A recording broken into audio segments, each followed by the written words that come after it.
Hey guys! Welcome to my Q&A. It's me, Aria Buni, one of the mentors from Next Top Singer. A little bit about me is that I'm 22 years old and I come from the good old Sin City, or Las Vegas as you know it, though these days I have settled down in Salt Lake City, Utah. I'm a classically trained singer and unfortunately I've been a part of choir class for the majority of my middle school and high school life. I say unfortunately because I've only ever learned to sing as a group, and you know, every time that they have those auditions for when you get your own solo, well, all my teachers played favorites, so I never actually got to sing by myself. And my dad just so happens to be a professional singer, so I've gotten to live in his shadow for the majority of my life. Okay, but let's get to the juicy part of a Q&A, which is the questions.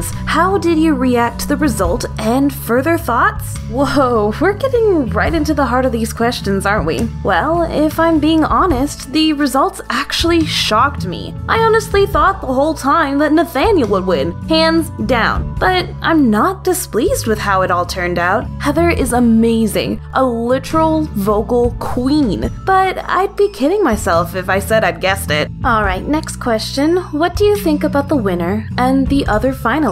With Heather, I'll be honest and say I didn't like her at the beginning of this competition. She truly is the definition of an underdog in my mind. I thought she was pitchy and didn't have a lot of vocal control, but I did notice a lot of power in her from the first song. Overall, she wasn't really noticeable for me. I think that all changed when she released Dance Monkey. That was the exact turning point for her singing, which is almost ironic because I think she was going to drop out for the competition after the club episode. When she didn't drop, however, I knew she was going to the finale. There was no way she wouldn't make it. Nathaniel happened to be Heather's opposite in many ways. His first a cappella entry was so capturing and so powerful and on pitch to me, I couldn't help but root for him from the beginning. To say he has been the most consistent this whole competition would be an understatement just from the mere lack of words to describe his body of work. The whole competition he's been so diverse and trying to prove just that to everyone. Well, I was definitely blown away by that, Nathaniel. When he dropped Nick Jonas's Still Get Jealous, that's when I started getting worried for him, however. I was wondering, thinking, he's always been safe, a shoo-in for the next episode. If he stays so consistent, how is he going to blow the judges away? And I'll be 100% honest, I really thought he managed to do it with opera. It was so different, so shocking, that I was stunned into silence for several moments while listening. Of course, people don't usually talk when listening to music, but I mean just those thoughts that swirl around in your head all stopped with me to listen to his final song. I remember finding myself amused with Kelsey's a cappella song choice, as I'd never considered Billie Eilish as a singer, just a lovely song speaker, and I thought it was an interesting beginning for a competition. I also liked her better than the original itself. Also, I've never said this before, but Kelsey, you were solely to blame for Fly Me to the Moon getting itself stuck in my head this year,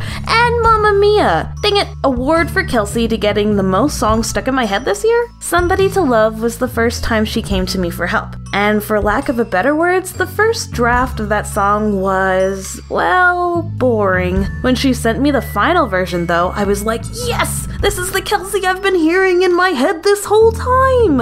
According to the judges' reactions to that song, I had a feeling she was finale destined. Scott was similar to Heather in that at first he didn't really stand out to me. His journey has been an interesting one to me though, because although a wonderful singer, he did blend in with the others, not owning anything major to stand out. I believe it was after the club round that he started coming to me for advice. I started to pay closer attention to his performances from then on out, noticing that he's a wonderful showman, he just needs more vocal training. Out of the final four, I believe that Scott has the roughest, least matured voice out of the group, but that only means that he's going to become a powerhouse as he keeps going with it. I literally leapt for joy when Petra used to star on Scott. I was like, yes, that's my boy! He made it to the finale! He made it! I was literally leaping for joy at that moment, and I'm pretty sure my neighbors underneath me hated me. Okay, next question. How has your experience been being part of the show? Well, to start off this question, some of you know, and some of you might not, but I was actually a finalist in YouTube Idol. That period of my life was actually pretty stressful. I think the competition reflected my real life in a way. I was always sick, and my personal life was not so hot. But being a mentor in Next Top Singer is a complete 180 from that experience. Both this show and my personal life have been such a wonderful time. I absolutely love being a mentor. I think I could have been better about it. Maybe reach out to the others instead of sitting back and waiting for people to reach out to me, because from personal experience, I know that reaching out is hard. Mentors have criticisms and suggestions for you, and maybe you can't take that. Maybe the song they believe will suit your voice best you absolutely just cannot stand. It's hard to get along with mentors and really utilize them, but I really did enjoy my part in this show, and seeing the people who came to me perform their absolute best was the most amazing takeaway from the process. Next question. What did you think about the judges? Have we always been fair, or is there anything we could have done better?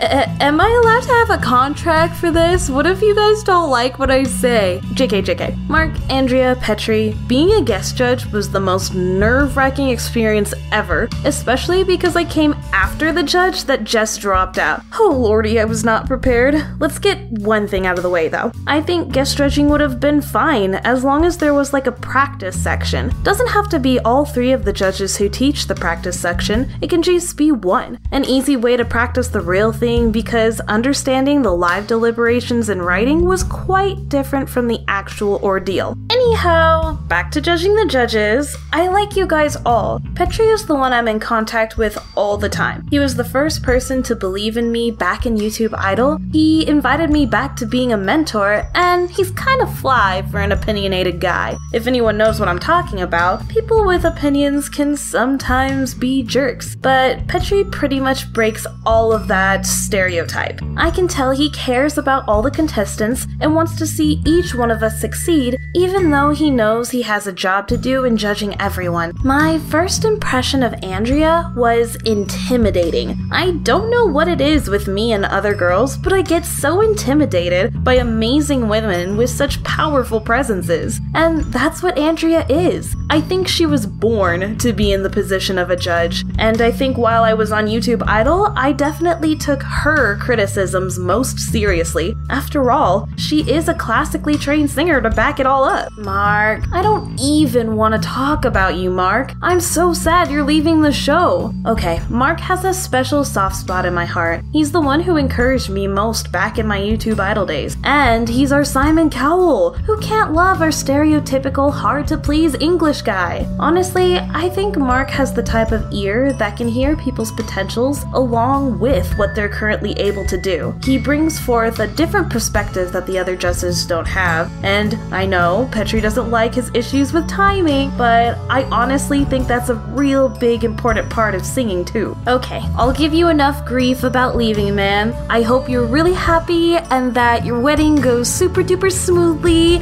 and I'm pretty sure I can say for all of us that we're really excited for you. Judges, as a collective force, speaking from a contestant's perspective, I think individual reactions are the most helpful thing for contestants, and probably something they'll look forward to the most. That can even be released in a different video/sound format as to not hinder the actual release of episodes, quite like the second part of deliberations. Everyone wants constructive criticisms on their voices, and that's where mentors can swoop in and be like, okay, so this is what you need to correct. Let's go ahead and fix this, shall we? That would be my only humble complaint and request, as all of you are amazing, and I don't know how you do it. Are you guys superheroes? The time management skills needed for a production like this is crazy. What do you think about the other contestants? Anyone specific you want to mention? So there are three very specific people I'd like to mention. First is Gabriel. I knew him from last season, and he was the fan fan favorite for me because it seemed like no one really understood his style of singing, and he had such a different type of voice that I think it took everyone by surprise. And this year, it seemed like he knew how to use it to its fullest. The improvement with his singing is just mind-blowing, and I'm definitely looking for new releases of Passion Avenue. Hint, hint. Which brings me to Ray. Definitely the single most solitary person who asked for my mentorship the most. And with every consecutive cover released, she grew and improved. I won't lie, and I'll say I was rooting for Ray this whole time from the very first audition. I always believed, and I still do believe, that there's this tone in her voice that's beautiful and captivating, and I want to see Ray grow as a singer, and I want to be on that journey with her. I said it before, and I'll say it again. Passion Avenue! Passion Avenue! Lastly, I want to talk about Trinity and how I'm absolutely amazed and how much I admire her resilience and the amount of growth she's had from season to season. As I take it, Trinity is our oldest alumni apart from the judges? Girl, I want your confidence, and I just love hearing you sing your heart out. You are an amazing individual. Alrighty, on to some fun questions, shall we? Favorite theme / episode and why? Well, because my friends call me a natural sadist at heart, I'll say my favorite episode was the rock round solely because of the multi-elim. JK. It was because of the multi-eliminations that I got to hear everyone bring out their best performances. I'm gonna give another shout out here and say that Into the Unknown was the most perfect song for Gabriel's voice, and I'd love to hear him redo the cover now that he's feeling better. I just loved every song choice that round, and though it wasn't some hard rock stuff that I was expecting, I was very pleased with the episode. Now, least favorite theme / episode and why. Okay, the club round was just diggity darn disappointing. The parameters were too unclear and the song choices were too broad. Has anyone ever been to the club or watched those cheesy movies where they go to a club? I mean, I guess I'm biased because I was raised in Club Central, but gosh, I just had higher hopes for that episode. Okay, we only have a few more questions left. Let's start with, do you have any criticisms for the show? I'd say stricter parameters on song choice would help narrow the decision for contestants. After all, that's half the battle, right? Apart from that, I just want to say I loved this season and the new voices it brought to it. As for my tips to future contestants, please use the mentors. You have no idea how much it will change your singing and the quality of your covers. And I guess after 13 or so minutes, that's a wrap.